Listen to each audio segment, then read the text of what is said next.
Once again, good morning, you all. Depreciation accounting theory हमने almost finish किया कल। जब तक कॉमर्स में रहोगे तब तक ये चैप्टर आपको कहीं ना कहीं आएगा। कॉमर्स में जब तक रहोगे, 11th हो, 12th हो, इवन कॉलेज लेवल पे चले गए, हायर कॉलेजेस में चले गए, तो भी ये चैप्टर हमारा आने वाला है। तो अच्छे से इस चैप्टर को हमें सीख लेना है। क्लियर? कोई डाउट नहीं है ना अब तक जो हमने किया उसमें? देखो रिपीटेडली सर पूछ रहे हैं, मतलब कुछ तो खास है इस चैप्टर में, है ना? So let's go with the sharing screen now.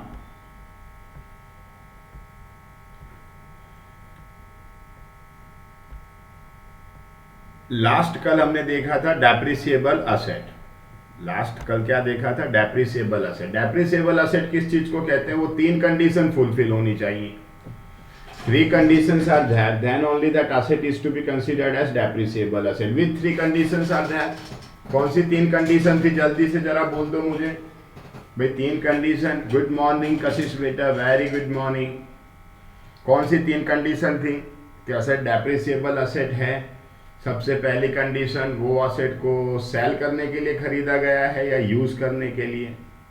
The purpose is resale और टू यूज इन बिजनेस। बोलो बोलो बोलो जल्दी। What should be the purpose of holding an asset? To use it, not to resell, right? Second, what should be the life, minimum life of the asset? What should be the minimum life of an asset? Asset की minimum life कितनी होनी चाहिए? कम से कम life कितनी होनी चाहिए? कम से कम कितनी होनी चाहिए? ना हो तो तुमने पेज नंबर को more than at least 1 year, right? 1 साल से ज्यादा, एटलीस्ट मोर देन 1 ईयर। और उसकी लाइफ कैसी होनी चाहिए? लिमिटेड या अनलिमिटेड? उसकी लाइफ कैसी होनी चाहिए? लिमिटेड या unlimited? It's life should be no Sahil, उसकी लाइफ अनलिमिटेड अगर होगी तो डेप्रिसिएशन नहीं आएगा। कैसी होनी चाहिए लाइफ उसकी? साहिल रिपीट करो बेटा। It's life should B limited. So if these 3 conditions fulfilled regarding any of the non-current tangible or even intangible assets, then such asset is called, तो उस asset को हम क्या बोलेंगे? देखो 2 मार्क्स में कई बार पूछते हैं स्कूल एग्जाम में भी। डिफाइन डेप्रिसिएबल असेट, तो ये लिखना है, following conditions are satisfied then such asset is called depreciable asset. Number 1, the asset is not hold for resale, it is used in business. Number 2, that asset must have minimum 1 year life, that is more than 1 year life. And third, number 3, the asset must have a limited life, it should not have unlimited life like a land. Then such asset is called depreciable asset. Considering these conditions in mind, जल्दी से जरा देखें, अगर page number 29 की last line, ये 3 condition अगर fulfil हो, with observation of the above mentioned characteristics, the list of depreciable asset is as follow. Last 2 lines read कर रहे हैं sir. Building, plant, machine, furniture, fixtures, loose tools, leasehold properties. Lease पे asset लेते हैं, उसकी भी life limited होती है। लीज पे एक प्रकार का रेंटेड प्रॉपर्टी हुआ वो। Vehicle, patent, copyright, trademark, mines, gas wells, oil wells, etc. Clear? Is there any doubt till here? Depreciable asset ख्याल आ गया सबको? अब मैंने कल कहा था कि मैथड्स कितनी है भाई डेप्रिसिएशन चार्ज करने की? मैथड्स कितनी है? दिख रहा है स्क्रीन पे सबको? जस्ट रोशन कितनी मैथड है? 10 मैथड्स। क्लियर? खाली नाम देख लें, नाम याद रखना है, कोशिश करना है, क्योंकि लिस्ट पूछ सकते हैं। तो नाम देख लें हम। फिक्स्ड इंस्टॉलमेंट, जिसको हम SLM, फिक्स्ड इंस्टॉलमेंट मेथड, या स्ट्रेट लाइन मेथड बोलेंगे। स्ट्रेट लाइन क्या होता है थोड़ी देर में हम देखेंगे। दूसरा है RBM या WDV। RBM reducing balance method, या तो WDV written down value method. FIM fixed instalment method, SLM straight line method. Clear? ये दोनों फर्स्ट वाली मेथड का नाम है। फिर RBM, WDV या DBM भी बोलते हैं। यहाँ पे एक एक्स्ट्रा नाम भी लिख दो, DBM। सेकंड वाले में यहाँ पे एक एक्स्ट्रा नाम भी लिख दो, सेकंड वाले में एक एक्स्ट्रा नाम भी लिख दो, क्या लिखेंगे? Diminishing balance method. क्या लिखेंगे? Got this?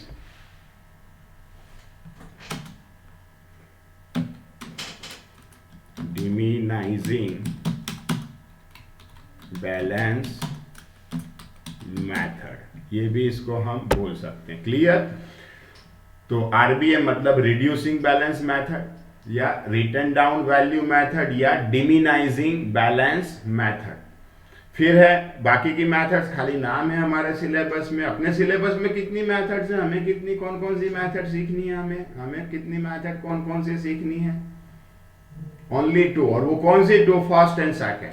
फिर है एन्युटी मेथड, डेप्रिसिएशन फंड या sinking fund method, insurance policy method, revaluation method, compound interest method, depletion method, mileage method and machine hour rate method. ये सारी मेथड्स की कोशिश करना है कि नाम याद रहे। जैसे जैसे आगे हम पढ़ते जाएंगे ना कॉमर्स में, वैसे वैसे ये सारी मेथड्स एक एक करके हमारे सिलेबस में आती जाएगी।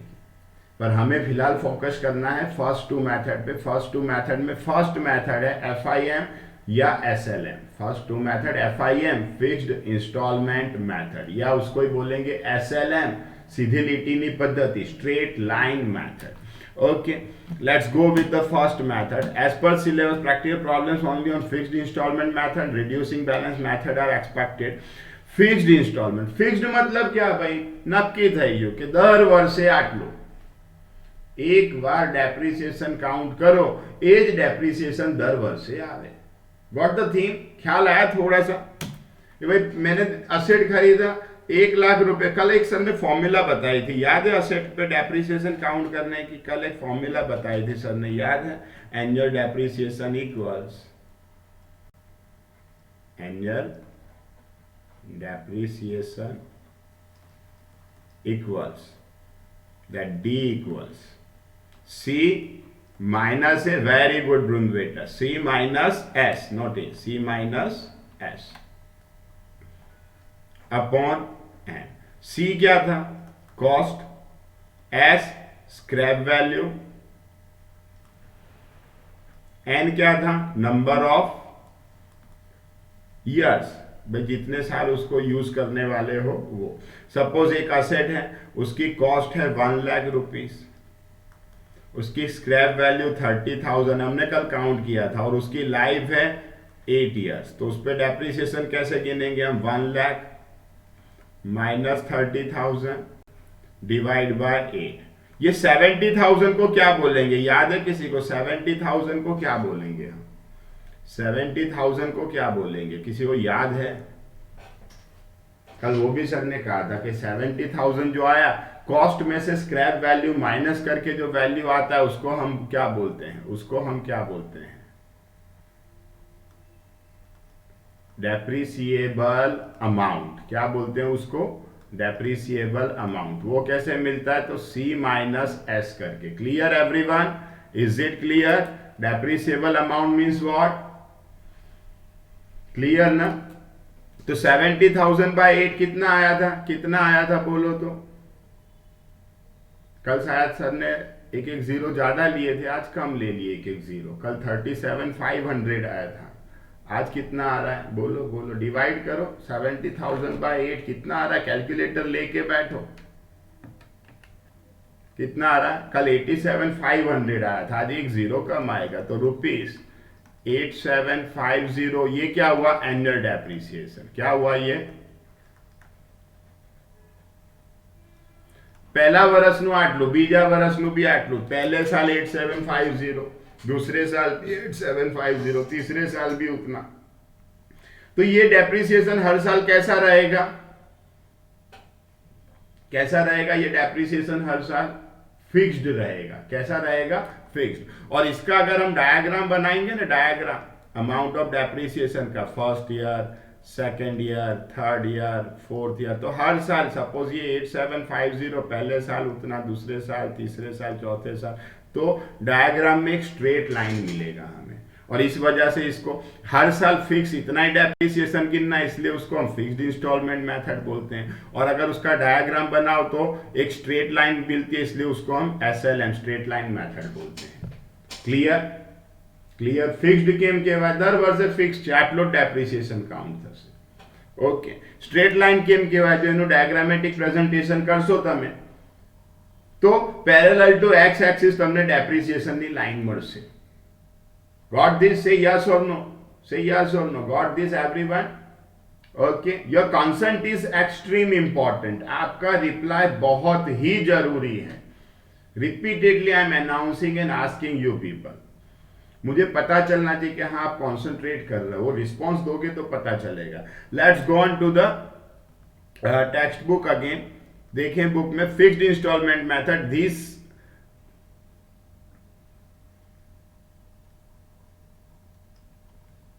इसको क्लोज कर दे जरा सा। Okay this is very simple and widely used method. सबसे सिंपल मेथड है, सबसे ज्यादा यही मेथड यूज होती है। Under this method the annual amount of depreciation remains what it remains reply करो, it remains identical। what it means? same, equal, right? The graph of depreciation of each year remains horizontal line to x axis। ये भी हमने देखा, उसका graph horizontal line x axis के साथ ही आता है, पैरेलल आता है। अमाउंट आइडेंटिकल इक्वल रहती है, इसलिए उसको हम फिक्स्ड बोलते हैं। Graph horizontal to x axis होता है, इसलिए उसको हम स्ट्रेट लाइन बोलते हैं। Hence its name is fixed instalment method और स्ट्रेट लाइन मेथड। अब इसकी प्रोसीजर देख ले। Under this method to determine amount of depreciation total depreciable amount is determined. इस मेथड में पहले क्या फाइंड किया जाता है? Total depreciable amount. ये डेप्रिसिएबल अमाउंट कैसे मिलेगा कोई कहेगा मुझे? पहले फाइंड किया जाता है डेप्रिसिएबल अमाउंट। अभी सर ने फॉर्मूला लिखी डेप्रिसिएबल अमाउंट की, कैसे मिलेगा? Depreciable amount equals depreciable amount equal C minus S, right? पहले डेप्रिसिएबल अमाउंट फाइंड किया जाता है। इस डिटरमाइंड बाय डिडक्टिंग, भाई कई रीते मळे depreciable amount deducting estimated scrap value from the cost price of an asset. 1 marks में कोई पूछे how will you determine the depreciable amount? The depreciable amount is determined by deducting estimated scrap value from the cost price of an asset. Formula is depreciable amount equal C minus S by dividing. अब जो मिला, जो C minus S मिला, उसको क्या करना है? उसके एस्टिमेटेड लाइफ से क्या करना है? जो C माइनस S मिला उसको एस्टिमेटेड लाइफ से क्या करना है? डिवाइड कर देना है। तो आपको क्या मिल जाएगा? Annual depreciation. डिवाइड करना है। Okay by dividing this depreciable amount with the total years of estimated life of an asset an amount arrived is called the annual amount of. आ कयो अमाउंट कहेवा छे? एनुअल। याद रखो डेप्रिसिएशन फ्रेक्शन ईयर पण होई सके। भाई आ एन्युअल મળશે। હવે 3 મહિનાનું ડેપ્રિસિએશન મને જોઈએ। સપોઝ આ મળ્યું મને 8750 કેવું ડેપ્રિસિએશન છે? જો અહીંયા સરે લખ્યું છે ये 8750 कैसा डेप्रिसिएशन है? 1 महीने का, 2 महीने का? नहीं। किस चीज का है? ये एनुअल है। अब मुझे 3 मंथ का चाहिए तो क्या करेंगे? 8750 इंटू 3/12। Got this? मुझे 5 मंथ का डेप्रिसिएशन चाहिए तो इंटू 5/12। Clear everyone? એને ફ્રેક્શન યર ડેપ્રિસિએશન કહેવાશે। સપોઝ તમે કોઈ અસેટને 3-4 મહિના જ વાપરો તો એના પર 3-4 મહિનાનો ડેપ્રિસિએશન ગણાય, પછી આખા વર્ષનું ડેપ્રિસિએશન ગણાશે નહીં। ગોટ दिस एनुअल पे से हम मंथली डेप्रिसिएशन कैसे? डिवाइड बाय 12 करो तो 1 महीने का मिल जाएगा डेप्रिसिएशन। और फिर मुझे 3 महीने का चाहिए तो इंटू 3 करने का। पहले डिवाइड बाय 12 कर दिया तो क्या मिल गया? Monthly depreciation. पर जेटला मंथ नु જોઈએ એટલા મંથ થી એને મલ્ટીપ્લાય કરી દેવાનું। Is it clear everyone? Is it clear? आगे बढ़े। तो ये बात कर रहे हैं हम FIM या SLM की। देखो उसका फॉर्मूला यहाँ पे दिया हुआ है, दोबारा से हमने देख ही लिया already. D equals what here? D मतलब डेप्रिसिएशन नहीं, खाली D मतलब क्या है? Annual depreciation. C means cost price of an asset. Cost price कैसे मिलता है? तो बैंक प्लस कैश। भाई જે અસેટની કોસ્ટ પ્રાઇસ માટે हमने बात કરીશું, बैंक प्लस कैश શું છે વાત કરીશું। S स्क्रैप वैल्यू हो गई असेट की और N हो गया नंबर ऑफ यूजफुल लाइफ। फिर कई बार आपको आर दे दिया, आर मीन्स व्हाट, आर एक नई चीज कल सर ने लिखवाया था भाई, आर क्या चीज है, आर क्या चीज है। इसी क्वेश्चन में आर कैसे फाइंड करेंगे, सर ने कल फाइंड करके दिखा था, कितना आया था 8 पॉइंट समथिंग 75 आया था ना भाई। आर मतलब क्या, आर मतलब रेट ऑफ डेप्रिसिएशन, आर मतलब क्या, rate of, right, very good, rate of depreciation. ये कई रीते મળે तो annual depreciation, annual depreciation divide by C into 100, यहाँ एनुअल डेप्रिसिएशन कितना आया 8750, डिवाइड बाय सी कितना था अपना 1 लाख था ना, इंटू 100 कितना आ रहा है, कितना आ रहा है, ये काउंट किया था कल हमने, एक एक जीरो ज्यादा थे कल, काउंट किया था, कितना आ रहा है 8.75। अब ये क्या हो गया, परसेंटेज हो गया भाई, ये भी यूज करके हम डेप्रिसिएशन फाइंड कर सकते हैं।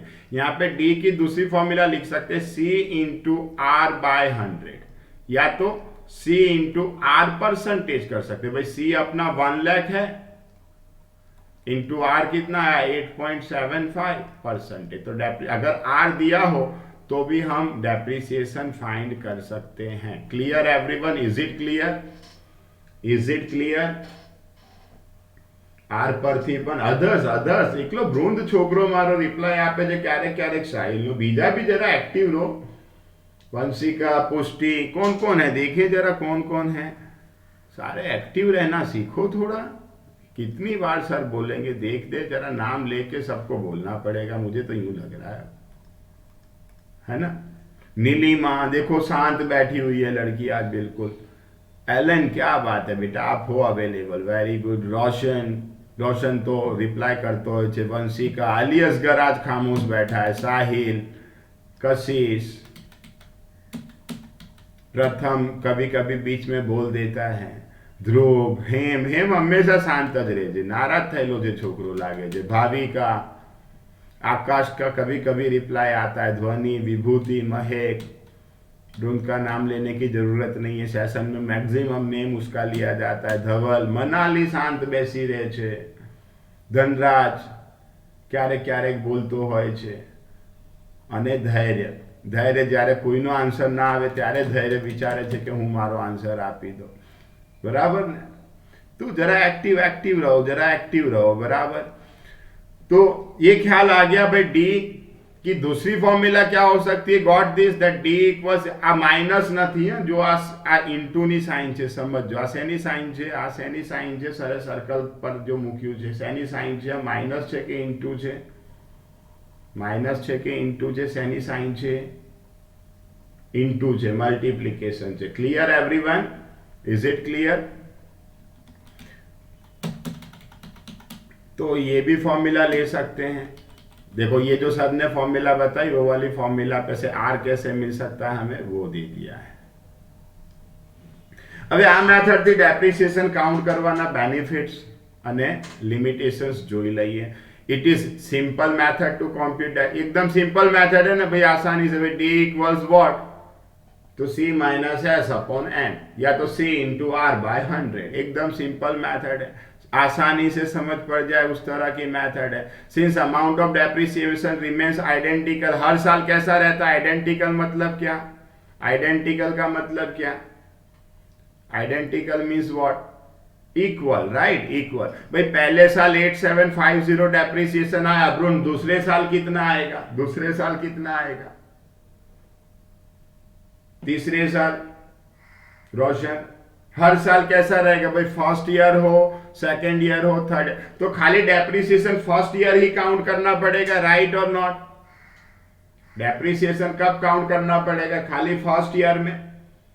तो ये भी एक बेनिफिट है इस मेथड का। देखो लास्ट आइडेंटिकल रहता है every year, no frequent computation of depreciation is required, भाई बार बार डेप्रिसिएशन गिनने की जरूरत नहीं है। क्लियर। इस मेथड के डिसएडवांटेजेस की बात करें, इस मेथड के डिसएडवांटेजेस की बात करें, अच्छा कोई भी असेट आप खरीदते हो तो शुरुआत में उस असेट का रिपेयर मेंटेनेंस एक्सपेंस कैसा होता है और पुराना होने के बाद कैसा होता है। Got the question, have you got the question. कोई पण असेट આપણે ખરીદીએ, શરૂઆતમાં એનો રિપેર મેન્ટેનન્સ એક્સપેન્સ કેવો હોય છે, વધારે કે ઓછો, અને जूनू थया पची केवू हो, यस राइट ब्रोन, शुरुआत में उसका रिपेयर मेंटेनेंस एक्सपेंस कैसा होता है, लो, और जैसे जैसे वो पुराना होता जाएगा उसका repair and maintenance expense high होता जाएगा।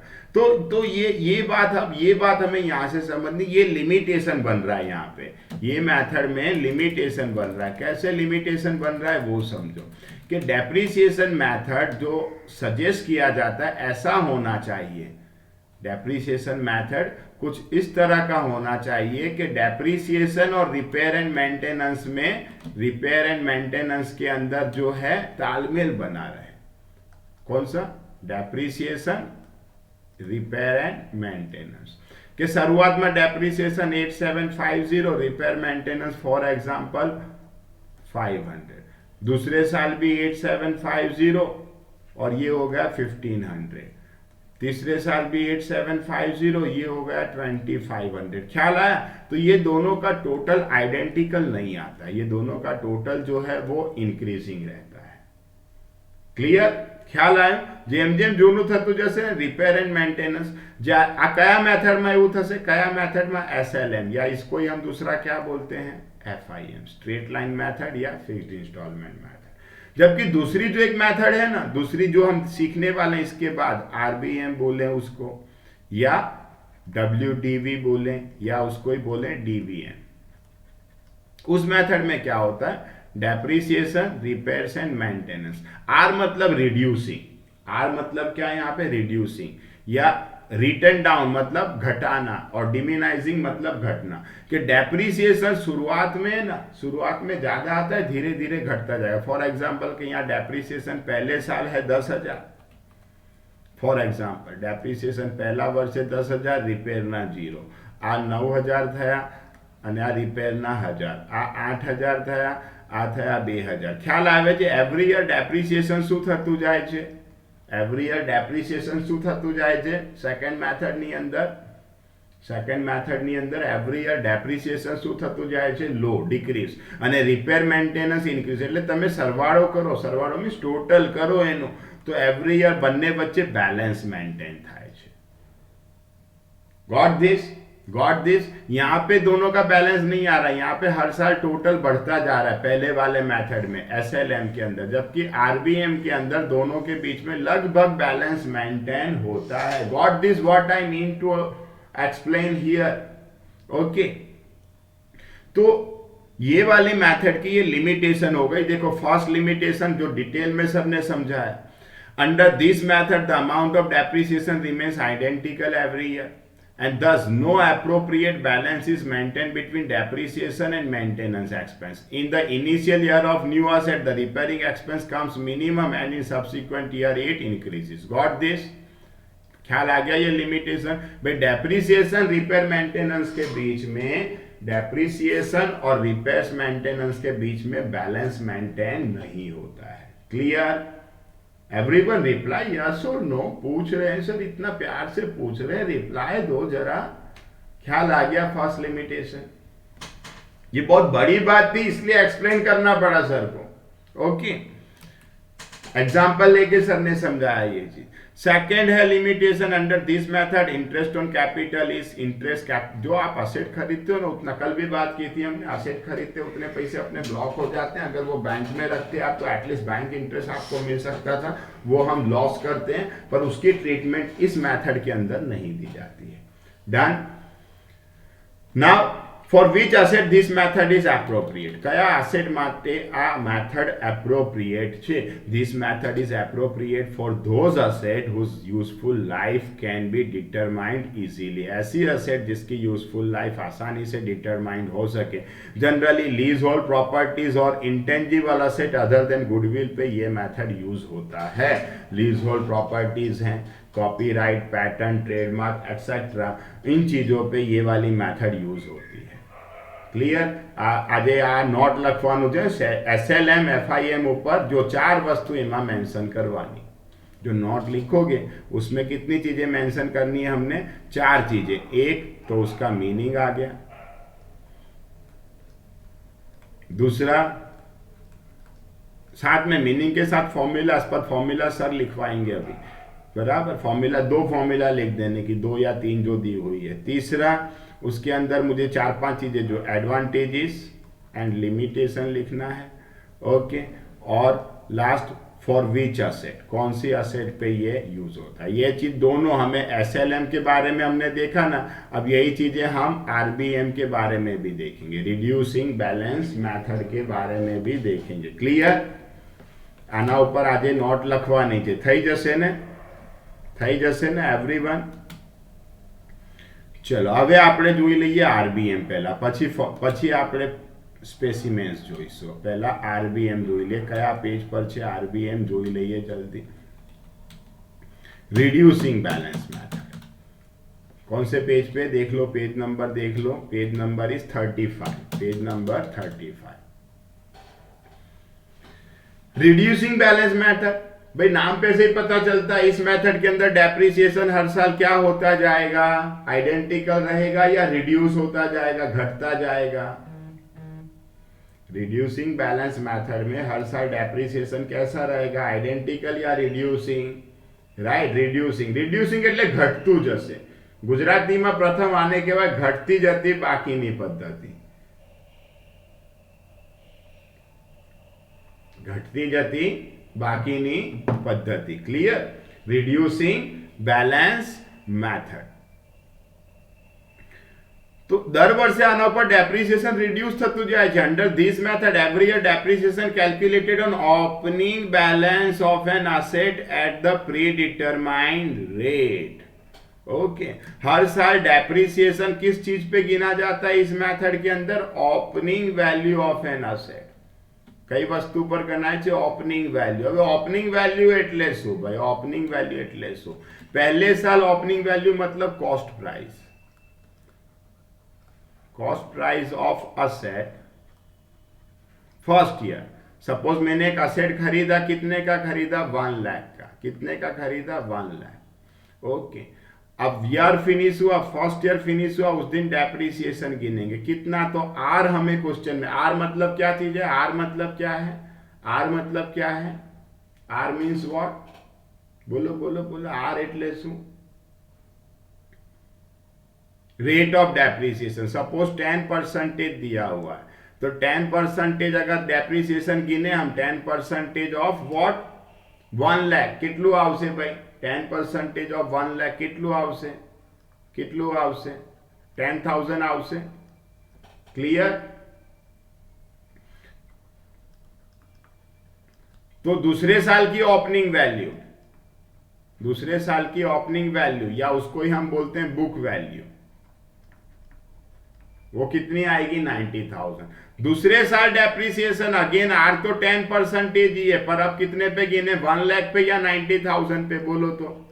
ओपनिंग वैल्यू पे डेप्रिसिएशन गिना जाता है 90,000 पे, तो यहाँ 90,000 का ख्याल है, पहले में 1 लाख का 10% किया था, दूसरे में 90,000 का 10% करेंगे, कितना आएगा, कितना आएगा, 9,000।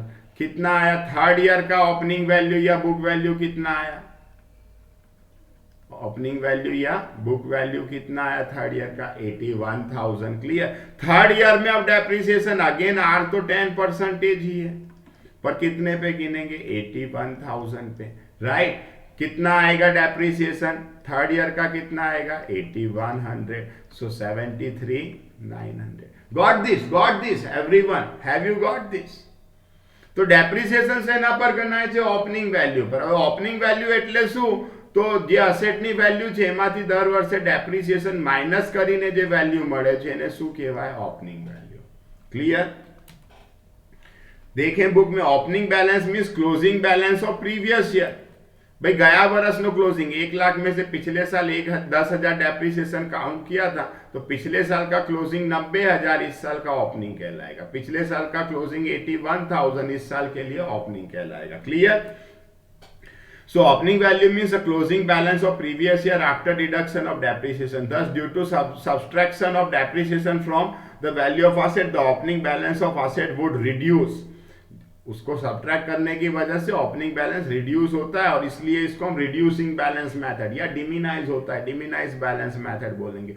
Consequently, every year amount of depreciation gradually reduces, and thus this method is called દર વર્ષે ડેપ્રિસિએશનની અમાઉન્ટ ઘટતી જાય છે એટલે આ મેથડને ઘટતી જતી બાકીની પદ્ધતિ રિડ્યુસિંગ બેલેન્સ મેથડ કહેવાય છે. ખ્યાલ આવી ગયું બધાને? ખ્યાલ આવી ગયું? જો અહીંયા એક ઇલસ્ટ્રેશન લીધું છે ભાઈ 60,000નું અસેટ છે, 5% પહેલા વર્ષે 3,000, તો ભાઈ ઓપનિંગ વેલ્યુ ગયા વર્ષની ક્લોઝિંગ અથવા આ વર્ષની